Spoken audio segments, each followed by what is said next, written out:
أجمعين. أما بعد.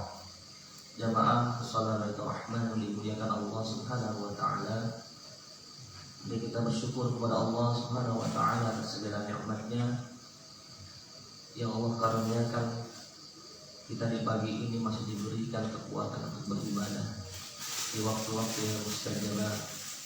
Semoga kita juga dibangunkan di malam sepertiga malam terakhir, sholat tahajud, berzikir, istighfar.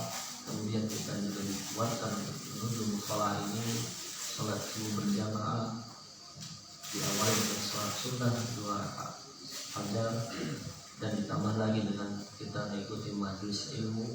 Semoga amal ibadah kita yang pada pagi ini diterima Allah Subhanahu wa taala. Salawat dan salam kita hatur kepada Rasulullah SAW sebagai suri teladan kita. Semoga kita terus menghidupkan sunnahnya dalam kehidupan kita sehari-hari. Dan salah satu tujuan kita membaca buku ini juga adalah bagaimana kita bisa menjalankan sunnah-sunnah Rasulullah dalam kehidupan kita sesuai dengan yang diajarkan oleh para ulama kita. Lalu kita sudah membahas bagaimana etika makan, sebelum makan, saat makan, dan bagaimana juga setelah makan. Sekarang kita lanjutkan bab makan dan minum ini, yaitu bagaimana kita beretika menghadiri jamuan makan. Jadi bapak-bapak dan ibu-ibu yang ada di rumah, masalah makan ini dalam Islam itu menjadi suatu kajian tersendiri, karena ini bagian dari sehari-hari dan menjadi penguat kita. Kalau kita nggak makan berarti kita nggak kuat. Tapi kalau makan kebanyakan itu juga menjadi bahaya. Kita sudah bahas 3 hal itu ya, sebelum, saat, dan setelah. Sekarang bagaimana kita menghadiri jamuan makan? Ya, apabila kita berada satu jamuan makan, hendaklah kita bersabar untuk mengambil makanan hingga makanan dihidangkan kepada orang yang lebih tua dulu ya. Jadi kalau tamu-tamu yang utama dulu, biasa kalau kita diundang itu kan ada orang-orang tokoh-tokoh tertentu, orang-orang tua yang diundang juga. Kita dahulukan mereka, jangan kita langsung berebut gitu. Tapi kita dahulukan orang-orang tua, orang-orang yang ditokohkan, yang mungkin memang ya bagi tuan rumah itu menjadi yang penting. Jangan sampai yang menjadi penting buat tuan rumah tapi gak kebagian makan gara-gara kita yang berebut.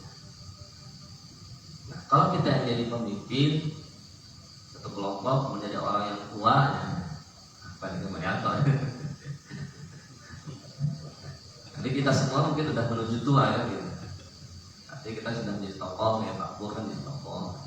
Ya harus tahu diri juga, ya, artinya tidak boleh berlama-lama. Segera gitu, jangan tar gitu.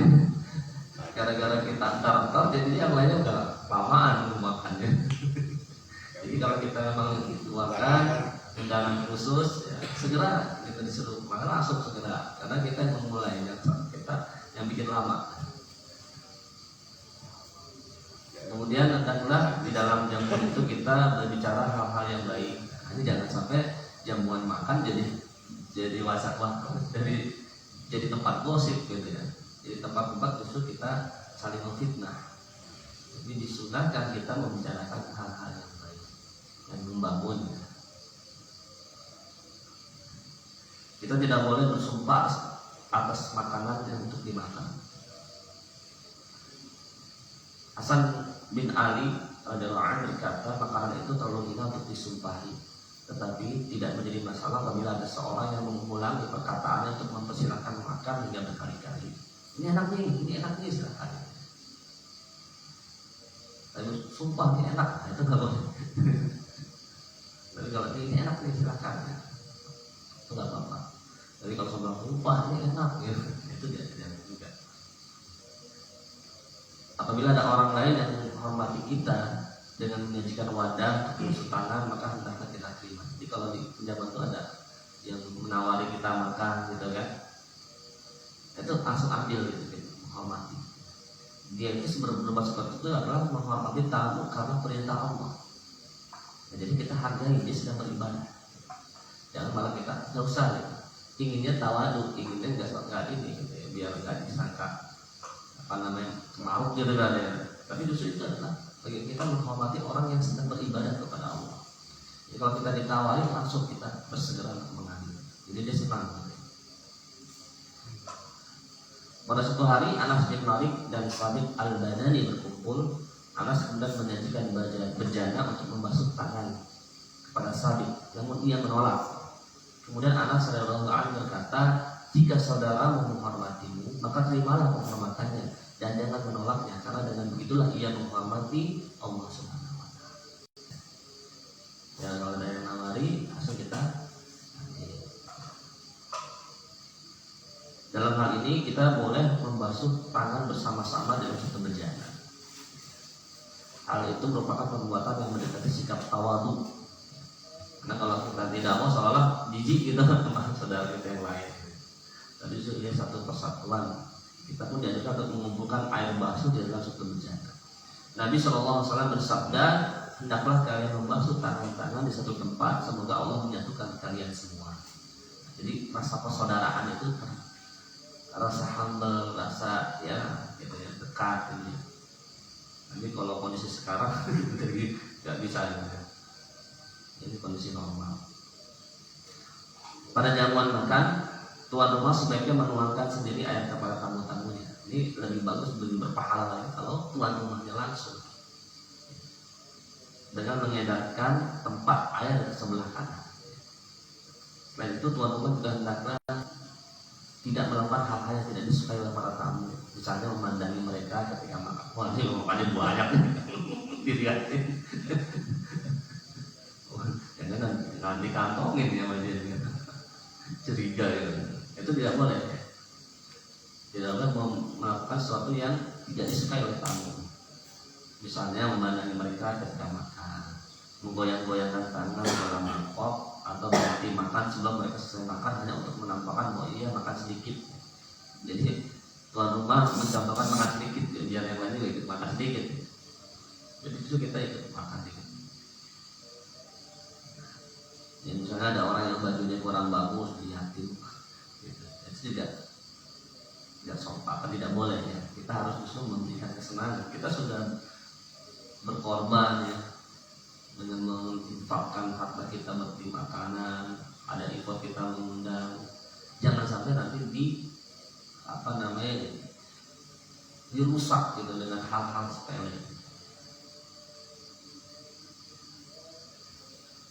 Ja'far bin Muhammad berkata, apabila kalian duduk bersama saudara-saudaramu di hadapan hidangan, maka duduklah yang lama, karena itu adalah saat-saat dalam kehidupan kalian tidak dihitung pada hari kiamat. Berarti pada saat seperti itu Allah kasih rukhsah.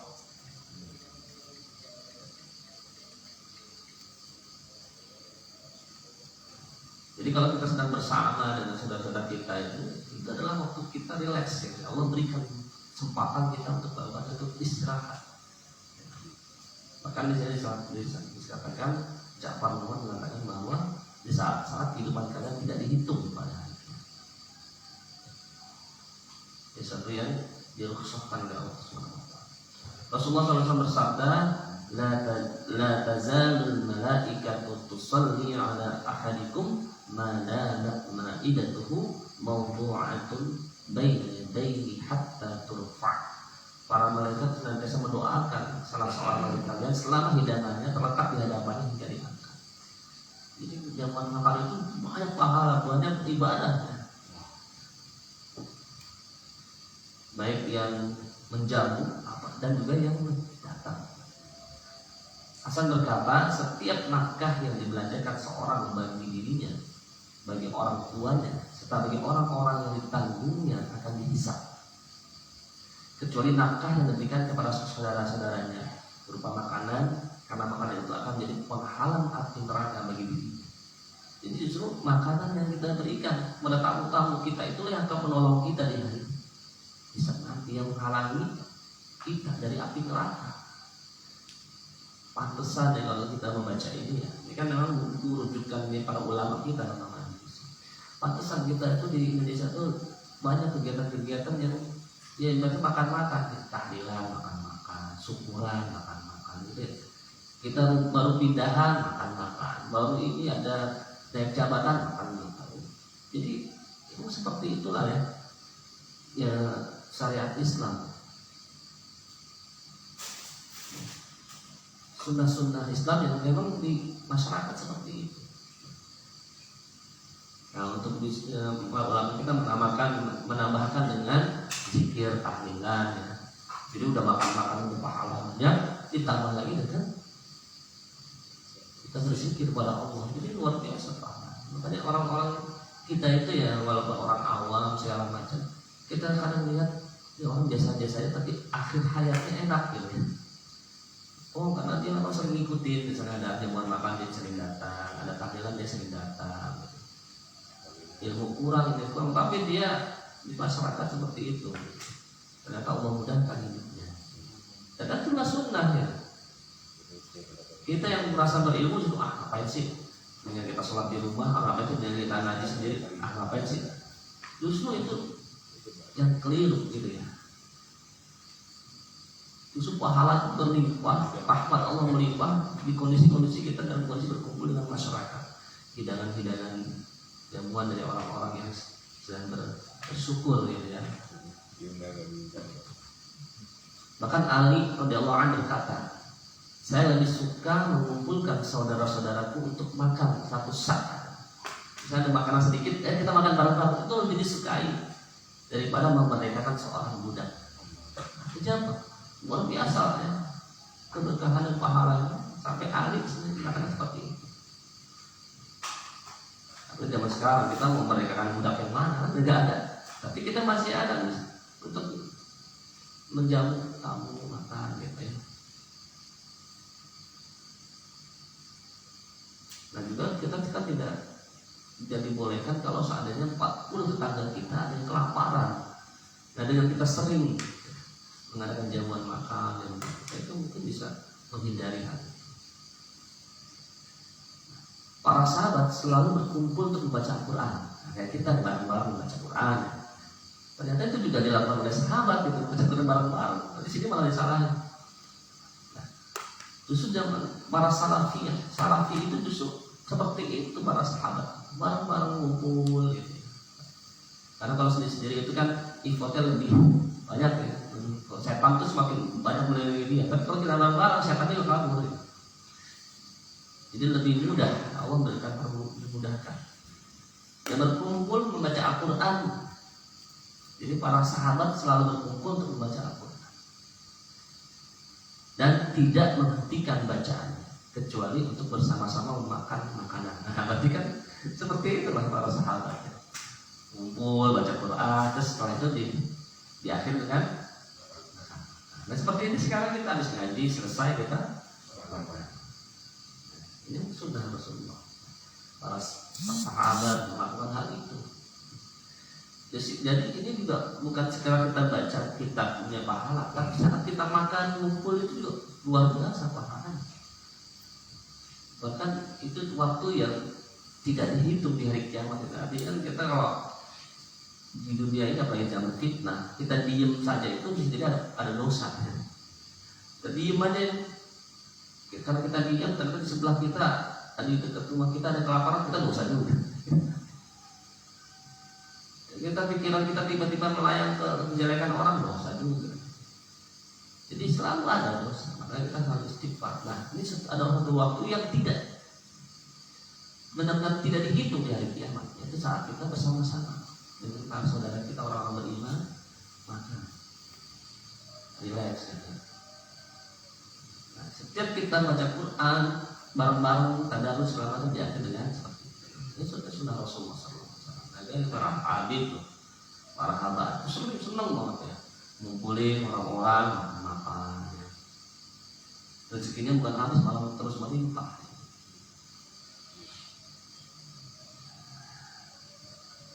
Nah, hadis riwayat Bukhari, ada hadis Bukhari mengatakan, ya ibnu Adam, wahai manusia, aku lapar, tapi engkau tidak memberiku makan. Jadi Allah mengatakan, aku lapar, tapi engkau tidak memberiku makan. Maka manusia berkata, bagaimana mungkin aku memberimu makan, sementara engkau ada Tuhan semesta alam, Allah Subhanahu wa Ta'ala, Tuhan semesta alam yang tidak membutuhkan makan minum segala macam. Tapi kenapa engkau mengatakan lapar dan perlu makanan dari kata manusia? Allah Subhanahu wa Ta'ala berfirman, saudaramu sesama muslim lapar, tapi engkau tidak memberinya makan. Jika engkau memberinya makan, berarti engkau telah memberiku makan. Sampai Allah memberikan gambaran seperti itu. Jadi jangan sampai ada saudara kita muslim beriman di lingkungan kita itu kelaparan. Apalagi yang paling jadi bahaya itu, di masjid diumumkan saldonya sekian juta, tapi ada orang mencuri saat infak, dipukulin. Karena kenapa dia mencuri? Karena dia kelaparan. Itu kan dari gambaran di siapa itu yang sama seperti itu. Maka kan dicontohkan di Jogorian itu kan selalu ada hidangan makanan. Dan kita nggak tahu mana yang kelaparan, mana yang tidak, mana orang yang memang butuh apa enggak, kita nggak tahu. Tapi kalau selalu disiapkan, berarti orang yang butuh kan akan datang. Daripada di rumah kelaparan, dia akan datang.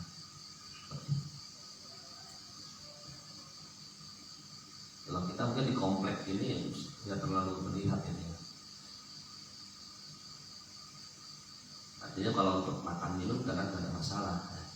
Tapi kata lihat ketika ekonominya turun, ketika dia ada segel di rumahnya gitu kan, itu biasanya kelihatan. Terus kita bantu harusnya saudara kita juga orang beriman.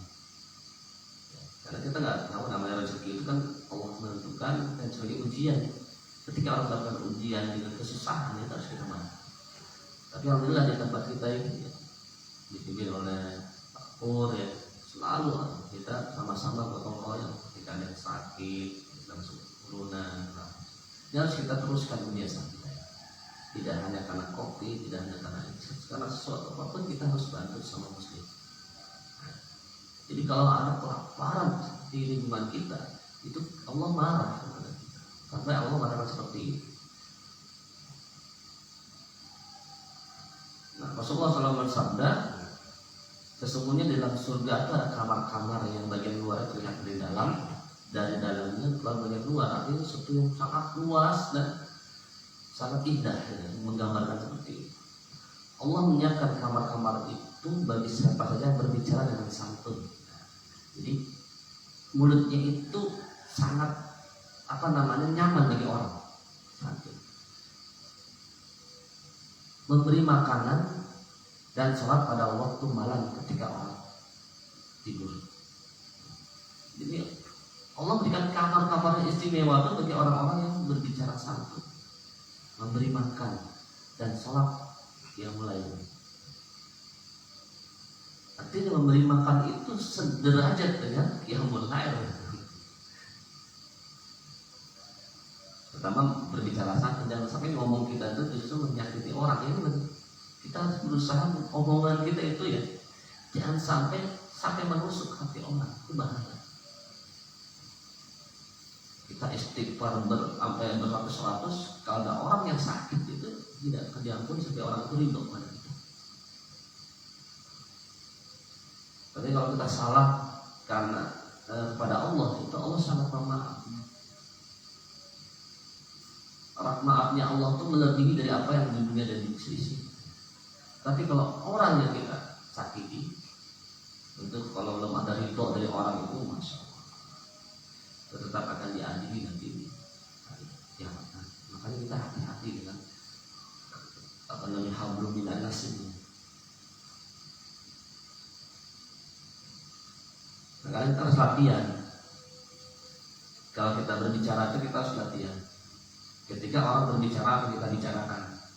Kita ngomong begini, tapi kalau saja ada orang ngomong begitu mengarah pada kita sakit enggak?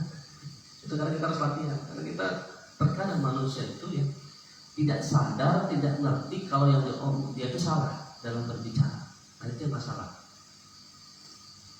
Dia merasa benar terus ya. Sampai orang pada sakit tapi dia tidak merasa terus. dengan dalih dia menasihati, dengan dalih dia memberitahu, dengan dalih banyak hal dari. Padahal dalam Al-Quran itu katakan kami nanti meminta lalu. Jadi kalau kita melihat orang itu dengan lembut, kalau engkau menasihati orang dengan keras, maka orang akan lari daripada.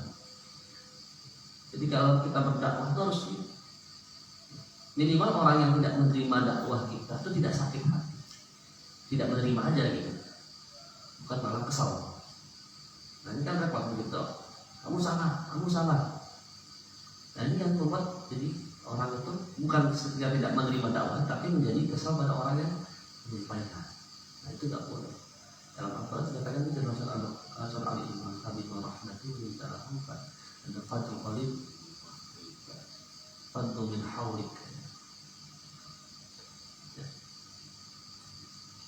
Jadi kita harus jaga omongan kita jangan sampai menyakiti orang. Maka kita akan mendapatkan kamar-kamar yang indah. Kalau kita nggak bisa ngasih makan, jadi kita belum bisa, nah itu kita harus berbicara santun dan yang mulai. Kalau kita banyak rezeki, ya kita makan. Kita sering kan diundang ke Pak Pur makan di saungnya, gitu. Itu suatu contoh yang luar biasa. Tapi jangan sampai forum kita itu menjadi forum gosip, ini masalah. Jadi harus kita jaga pertemuan kita itu pertemuan yang berbicara baik-baik saja. Orang yang tidak diundang tidak pantas untuk menghadiri jamuan makan. Nah, jadi hati-hati ya. Aisyah radhiyallahu anha meriwayatkan, siapa saja yang menghadiri suatu jamuan sementara ia tidak diundang, maka ia hadir dengan kefasikan dan ia makan makanan yang haram. Ini dari Baihaqi dan Abu Dawud. Akan tetapinya dari hadis ini mengatakan bahwa akan tetapi hal itu dikecualikan jika orang yang tidak diundang mengetahui bahwa orang itu akan bahagia dengan kehadiran. Ya, kalau kita sahabat dekat dengan orang itu ya kita nggak diundang, tapi kalau kita datang orang itu pasti senang. Dalam ketemu itu saya. Ya mungkin dia lupa gitu kalau kita sudah di situ udah datang gitu kan dari luar kota lagi lupa kalau kita yakin bahwa yang orang yang punya hajat itu kedatangan kita itu membuat dia senang, kita nggak apa-apa ya. Tapi teman dekat kita, saudara kita gitu ya. Karena kedatangan kita itu karena kita meringankan dia, bantu-bantu itu juga tidak masalah. Suatu ketika Rasulullah SAW bersama Abu Bakar radhiyallahu anhu dan Umar radhiyallahu anhu pergi dalam keadaan lapar menuju rumah Abu Haisam dan Abu Ayyub untuk makan. Ketika masuk ke rumah itu, beliau tidak bertemu dengan tuan rumah. Tapi beliau tahu bahwa tuan rumah pasti akan bergembira atas kedatangan mereka, sehingga mereka memakan hidangan yang ada di dalam rumah. Jadi kalau meyakini bahwa orang tuan rumahnya itu tidak masalah, bahkan senang, maka kita dibolehkan. Tapi itu kan perlu apa namanya ya, hanya dia dan Allah yang tahu.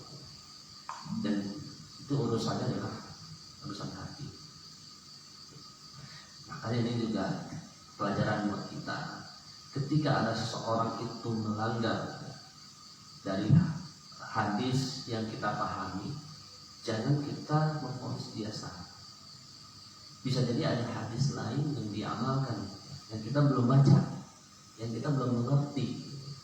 Jadi kalau kita baca hadis Aisyah yang di atas tadi, langsung kita bilang haram. Orang yang nggak ada dimakan makanan haram, dan diundang haram. Ya.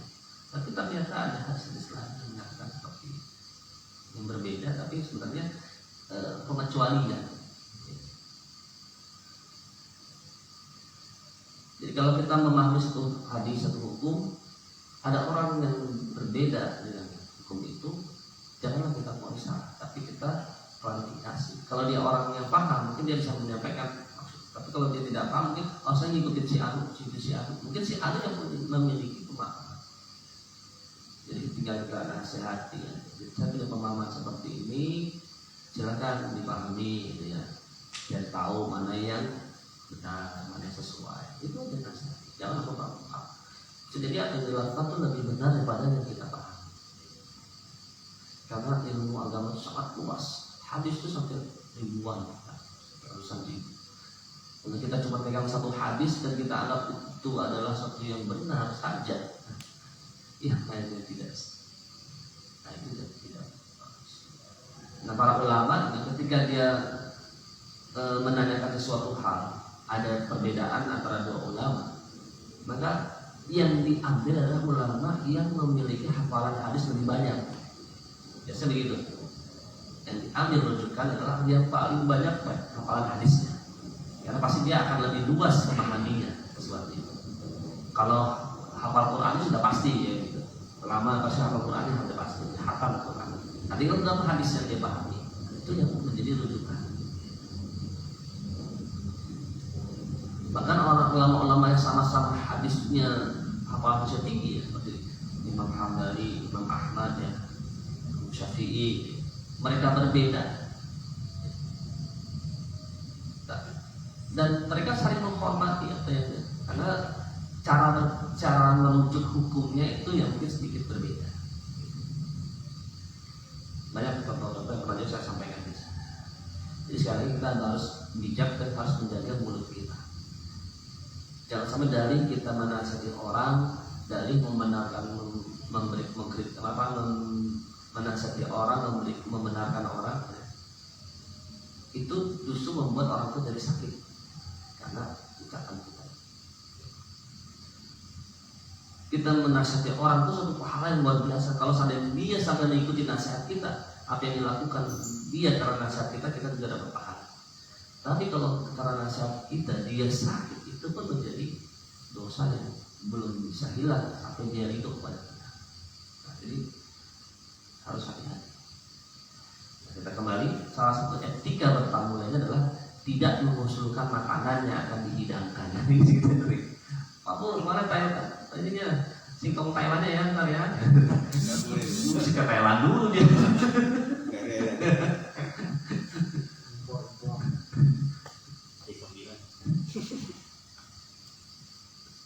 Yang menyulitkan tuan rumah, sekali lagi jangan dipotong-potong. Tidak boleh mengusulkan makanan yang dihidangkan yang dapat menyulitkan tuan rumah. Kecuali jika sang tamu yakin bahwa tuan rumah dapat menyediakan hidangan yang diminta. Jadi kalau kita ke rumah Pak Pur ya kita Pak Pur bisa beli nasi kebuli. Yakin nanti bisa.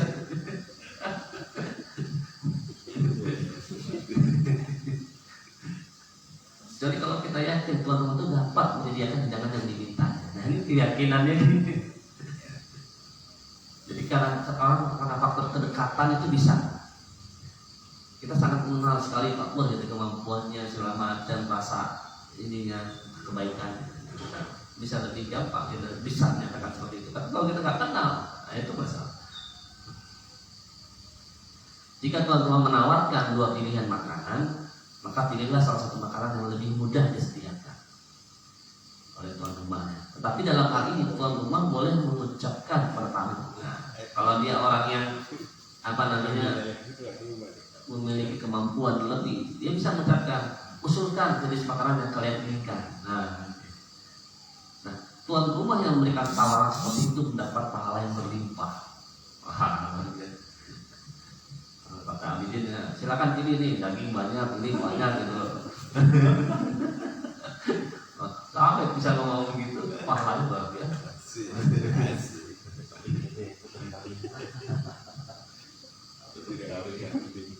Jadi gitu indahnya ya, bagaimana kita mengamalkan Islam itu ya.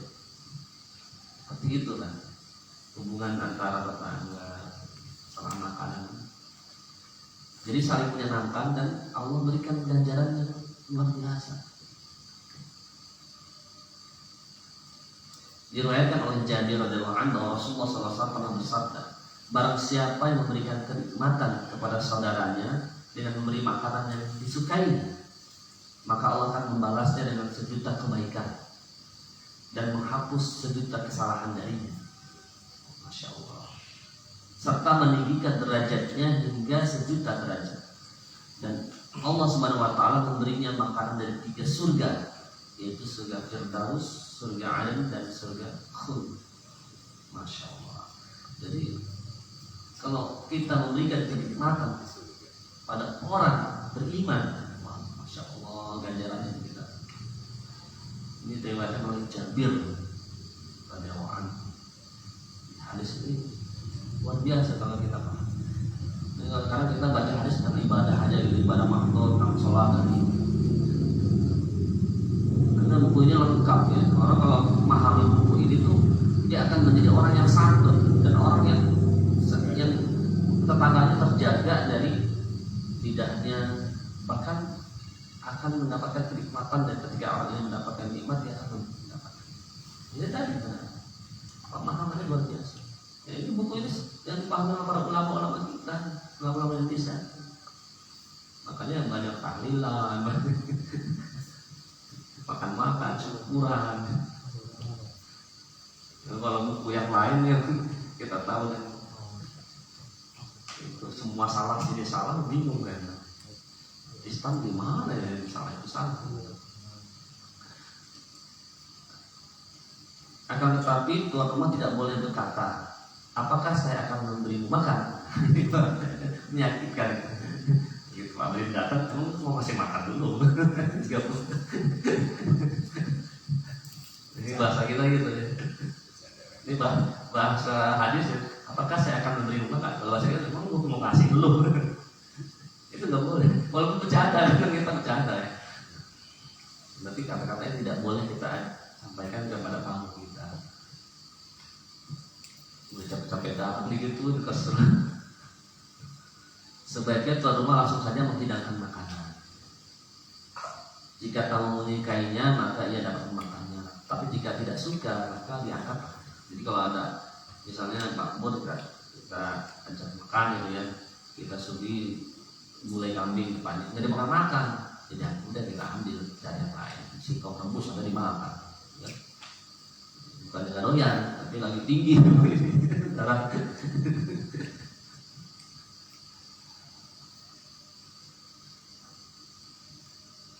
Nah, hal seperti itulah yang dianjurkan oleh Imam Sauri. Nah, sekarang kita di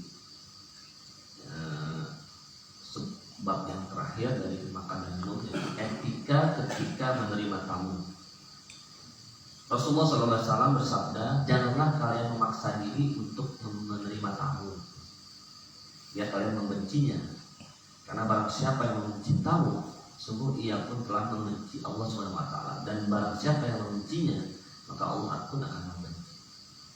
Jadi kalau kita tidak mampu untuk membahagiakan tamu, ya jangan menerima tamu. Jangan sampai gitu tamu datang kita jadi kesel sama tamu itu. Apa aja diminta.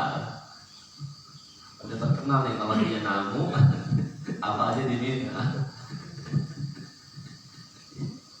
Jadi kita berusaha tidak boleh membenci tamu. Iya benar. Tamunya ada kolektor.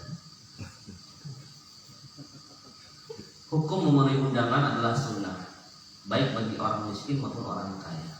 Jadi kalau kita memang orang terkenal, ada undangan dia orang yang biasa saja atau terkenal miskin, ya kita datang bisa.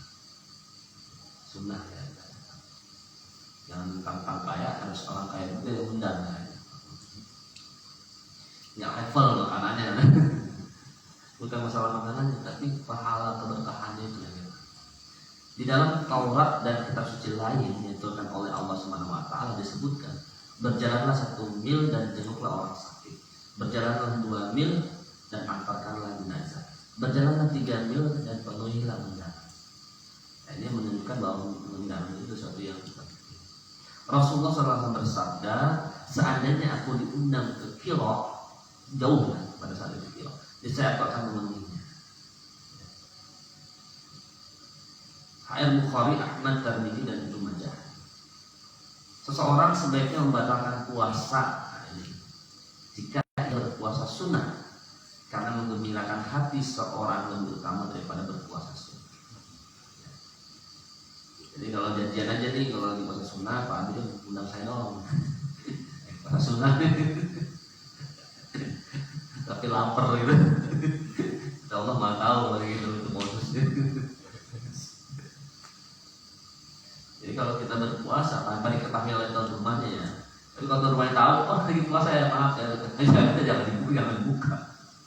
Tapi kalau tuan rumah nggak tahu, ya kita pernah berpuasa.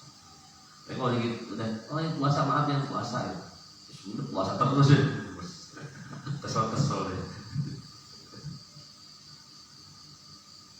Jadi kita mengembirakan orang itu lebih utama daripada berpuasa sunnah. Namun seseorang boleh menolak untuk memenuhi undangan jika makanan, tempat, permadani yang mengandung syubhat atau tuan rumah termasuk orang fasik, zalim dan ahli bid'ah dan hanya untuk mencari popularitas dan undangan dari undangan itu. Jadi kalau kita lihat ini ada indikasi korupsi, ada indikasi koruptor, dia begitu jadi pejabat tiba-tiba berubah total ya, kan ya berubah jadi naik ya sampai total gitu, tidak sesuai dengan hitungan manusia yang normal, itu perlu dikhawatirkan. Atau memang terlihat jelas gitu ya, orang itu fasik, orang itu sedih berbuat zalim ya, itu kita bisa masalah kita menolak karena dikhawatirkan apa yang kita makan itu berasal dari harta haram, bahkan bisa jadi juga memiliki substansi haram. Karena dia tidak hati-hati pasti kan untuk hidangannya yang enak, ada lemak babinya, ada yang tidak mikirin. Tapi kalau kita orang beriman kan insya Allah halal gitu ya. Ketika kita memenuhi undangan, kita harus meniatkan sebagai wujud ketaatan kepada Allah SWT. Nah ini niat kita itu karena Allah dan bukan untuk melampiaskan syahwat, bukan karena kita ingin makan saja, tapi niat lillahi ta'ala. Jadi kalau kita sudah niat lillahi ta'ala, makanan yang tersaji itu tidak sesuai dengan ekspektasi kita nggak kecewa karena kita dapat itu karena Allah, bukan karena makanannya. Tapi kalau kita sudah berpikir, oh kalau Pak Pur itu pasti makan ini, begitu datang nggak ada yang kita cari, itu nggak ada, udah kesel gitu kan. Nah, itu nggak dapat berkahnya. Tapi nilai ta'ala. Jadi apapun yang dihidangkan itu nggak masalah. Tapi kita mendapatkan ridho Allah dan mendapatkan pahala dari Allah SWT. Selain itu tidak boleh meninggalkan tempat undangan kecuali atas izin tuan rumah. Jadi kalau kita mau pulang ya kita izin. Umar bin Abbas meriwayatkan, kunna nakul ala ahli Rasulillah sallallahu alaihi wasallam wa nahnu namshi wa nasrabu wa nahnu qiyam. Kami pernah makan pada masa Rasulullah sambil berjalan dan minum sambil berdiri. Nah, ini juga yang kita pahami kan, seperti ini kita nggak boleh makan sambil berdiri sambil. Rasulullah pernah, zaman Nabi pernah, tapi itu sesuatu yang tidak umum, artinya tidak selalu. Rasulullah mencontohkan sebaiknya kita ambil fadilahnya. Tetapi ketika situasi tidak memungkinkan, maka itu dibolehkan kita. Kita tuh para kiai itu makan sambil diri kalau kita lagi ini kan, lagi kondangan nanti ya, karena nggak bisa ikut kursi kalau kiai berdiri, itu udah sama kiai nggak jelas. Ternyata ada pengecualian itu ada. Nah, saya pernah lihat videonya almarhum Ali Jaber, disengaja cuma berdiri. Banyak yang komen, langsung dijelasin hadis ini dari siapa lagi. Jadi bukan satu yang salah, tetapi lebih berfaedah, lebih utama kalau kita. Nah kalau nggak ada tempat duduk, kita nggak dapat di bawah ya, jadi nggak malu-maluin ya. Tapi kita seperti ini. Kalau di rumah ya sebaiknya duduk, kalau ada tempat duduk sebaiknya. itu bukan sesuatu yang salah, karena sahabat pernah melakukan itu dan Rasulullah tidak menyalahkan.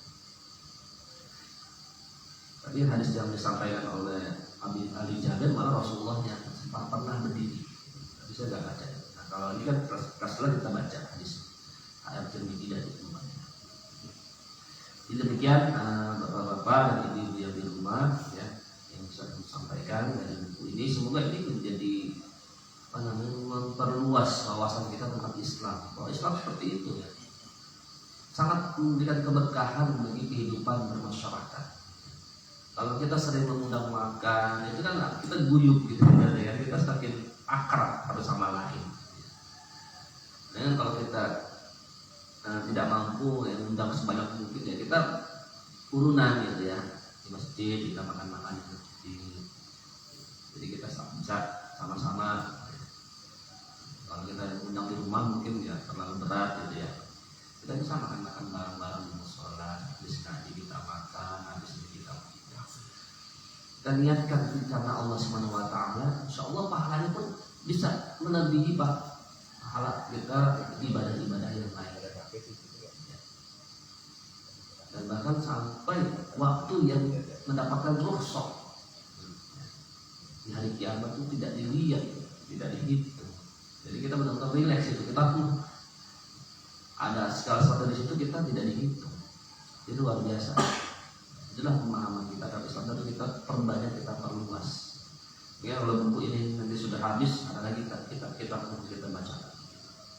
Nah, karena kita juga tidak mendapatkan kalau kita mendengar dari yang lain-lain dari sekolah.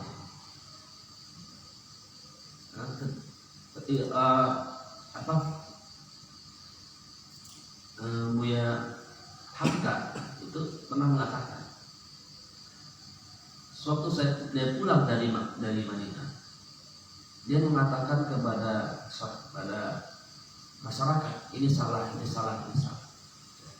Tapi ketika dia membaca di luar kitab, maka meyakini bahwa itu suatu tidak yang salah.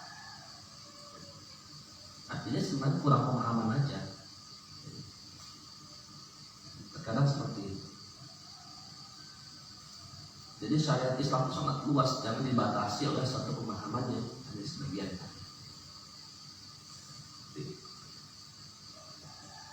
Maka insya Allah kalau kita sering membaca, kita sering mendengarkan majelis ilmu, nah kita akan semakin luas pemahaman kita semakin dewasa dalam menanggapi sesuatu dalam Islam. Dan demikian yang saya sampaikan, kekurangan salah dari pribadi, insyaallah ilmu kebenaran dari Allah Subhanahu wa taala. Setelah ini kita akan membahas etika pernikahan. Ini belum ada pernikah semua nih. Ada etika pernikahan. Ini untuk merenew ya, merefresh masa-masa nikah. Karena nikah itu satu satu ibadah yang tidak ada masa waktunya sampai kita meninggal. Bahkan kita sudah meninggal pun kita tetap bisa bersama dengan pasangan kita, dengan anak-anak kita ya. Artinya ibadah yang tidak ada batasnya gitu, sampai kita meninggal. Jadi perlu kita perbaharui di rumah. Insyaallah kita akan lanjutkan tanpa depan. Semoga kita masih diberikan kesehatan dan umur panjang untuk terus menjalankan syariat Allah dalam kehidupan kita sehari-hari. Demikian wabillahi taufiq wal hidayah. Assalamualaikum warahmatullahi wabarakatuh.